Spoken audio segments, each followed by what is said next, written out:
Hey guys, welcome to Website Wednesdays. This week I am going to be discussing something that is a bit more aesthetic in terms of design and your website. I am talking about fonts for your website.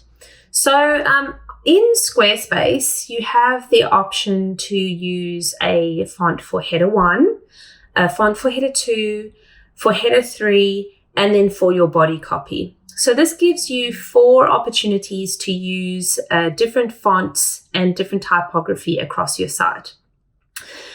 So when we're looking and thinking about fonts and working with your brand, with your website and the visual aesthetic of your brand, you might already have a brand guide that has some details about the fonts that are associated with your logo and your branding, in which case you can use these fonts potentially on your website so that you can continue with your brand consistency.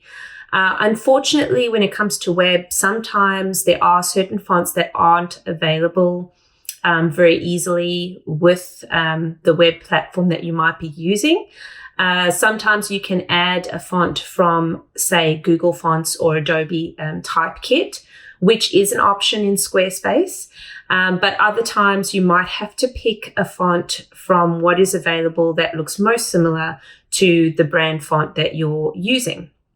And when it comes to selecting fonts for your website, less is usually more. So what I mean by that is you don't want to crowd your website with too many different fonts that look really different from one another and then create a page that looks messy and disjointed. And then your content for copy is not actually going to translate very well to the people that are looking at your website. So I usually like to stick to 2 fonts and then I'll change the sizing for the different hierarchies. So by hierarchies, I mean like header 1, header 2, header 3, and then the normal body copy. So what you'll want to do is select one font that looks a different style to your other font that you're using. Occasionally I'll use 3 fonts if I feel like it will work and benefit the design. But usually I will go for a font that's one a sans serif and another one that's a serif font, or a serif font coupled with a slab serif font, or like a script font, just so that you get that variation and balance in the visual aspect between the 2 fonts.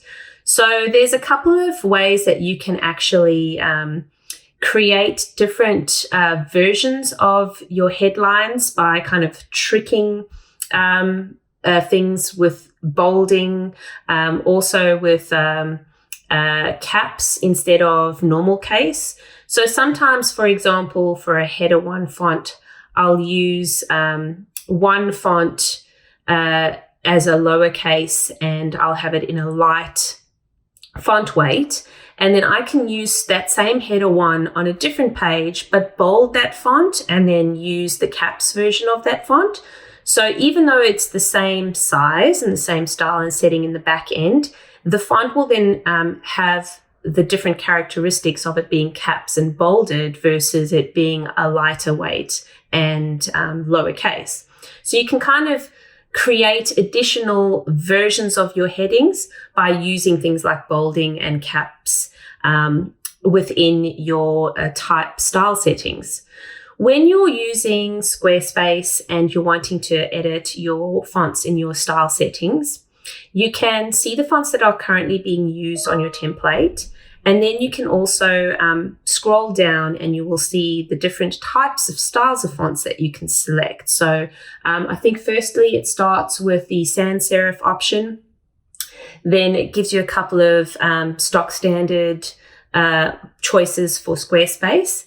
Then it goes on to serif fonts, and then display fonts, script fonts, and slab serif fonts.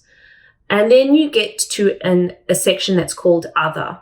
So the Other section is actually linked up with Google Fonts, And then that takes you through alphabetically from A to Z, the different types of fonts that you can actually access from Google Fonts. There are lots of them. So it might take you quite some time to find the right font for you from that fonts list. But there is a really broad range to choose from. So you'll get a lot of options from looking at that others font sets. The one thing that I find is limiting in Squarespace from fonts is script fonts. So there's not really a lot in terms of script fonts. You can add a font using code if you need to add a font that actually isn't present in the font section. So you can create a new font option by coding, but I wouldn't recommend that because it can get quite messy because it takes you away from what the standard set is, and you have to do things in a different way and use code blocks as opposed to using text blocks, especially if you don't really you're not tech savvy or you don't really know what you're doing in that realm of things. I probably suggest to stay far away from it, because then it can really mess things up in your site, and you might not be able to change things or move things in terms of the fonts. So I'd stick with the font set that you're getting from Google Fonts and from Squarespace, and then stick with the two different types of fonts standards that you might be using.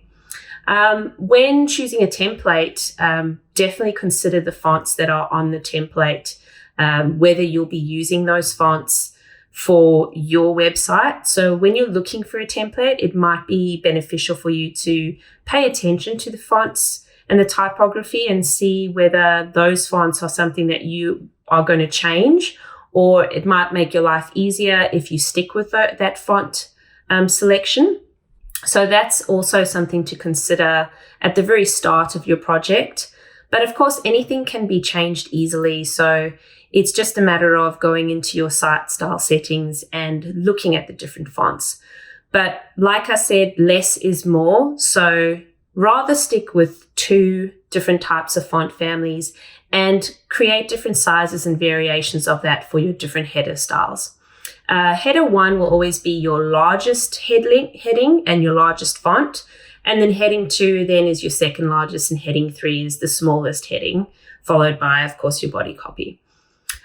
So that is everything in a little bite-sized bit about fonts and the visual aesthetic for your website with Squarespace. If you have any questions about fonts, about this topic of conversation, or about Squarespace websites, website content in general, you know where to find me. You can comment on this IGTV video, or you can comment on my Insta story, which I'll pop up for the questions. I will catch you guys next week for Website Wednesdays. Thanks for watching.